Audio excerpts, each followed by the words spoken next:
வணக்கம். சைவத் திருமுறையிலே 8ஆம் திருமுறையாக போற்றப்படுகின்ற திருவாசகத்திலே சிவபுராணத்தை நாம் சிந்திக்க இருக்கிறோம். இந்த சிவபுராணம், புராணம் என்றால் பழமையானது என்று பொருள். சிவனுடைய பழைய பெருமைகளை கூறுவதனாலே புராணம் என்று கூறுவார்கள். இந்த பாடற் பகுதி திருப்பெருந்துறையிலே பாடப்பட்டது அல்லது தில்லையிலே பாடப்பட்டது என்று குறிப்பிடுவார்கள்.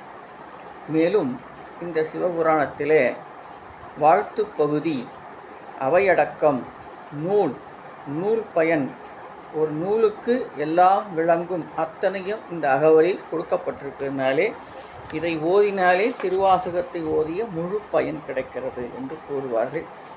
அதிலே முதல் வரியாக நமச்சிவாய வாழ்க, நாதன் தாழ்வாழ்க என்ற ஒரு முதல் வரியை நாம் சிந்திக்க இருக்கிறோம். நமச்சிவாய வாழ்க என்று துவங்கும் திருவாசகம் அஞ்செழுத்தோடு துவங்குகிறது. அஞ்செழுத்தின் பொருளே நடராஜர் ஆவார். அஞ்செழுத்து பொருளே திருவாசகமாகும். நமச்சிவாயம் என்பது தூல பஞ்சாட்சரம். நடராஜருடைய மேனி பஞ்சாட்சர வடிவமாக இருப்பதனாலே நானேயோ தவம் செய்தேன் சிவாய நம எனப் பெற்றேன் என்று கூறினாலும் ஏன் நமச்சிவாயம் என்று துவங்கினார்? அவர் பெற்ற அனுபவம் சூட்சுமமானது.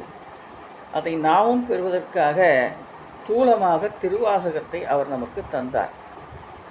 வாழ்க என்று எடுத்தவுடனே மங்களமாகத்தான் அதை ஆரம்பிக்கிறார்.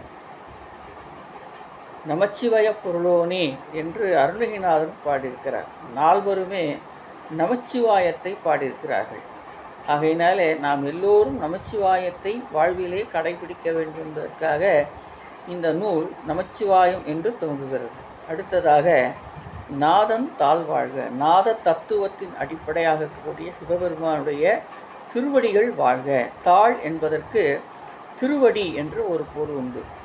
நால்வர் துதியிலே பூழியகோன் எப்பொழித்த புகழியர்கோன் கடல் போற்றி, ஆழிம்சை கல்மிதப்பில் அணைந்தபிரான் அடி போற்றி, வாடித் திருநாவலோ வந்தொண்ட பதம் போற்றி, ஊழிமலி திருவாத ஊர திருத்தாள் போற்றி போற்றி என்று நால்வருடைய திருவடிகளையே வணங்குவதனாலே அந்த நால்வர் துதி திருவடியினுடைய பல்வேறு பகுதிகளாக சொல்லப்படுகிறது.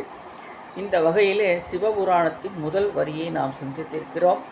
அன்பர்கள் இதை கேட்டு தங்கள் கருத்துக்களை கூறுமாறு பணிவோடு கேட்டுக்கொள்கிறேன். நன்றி, வணக்கம்.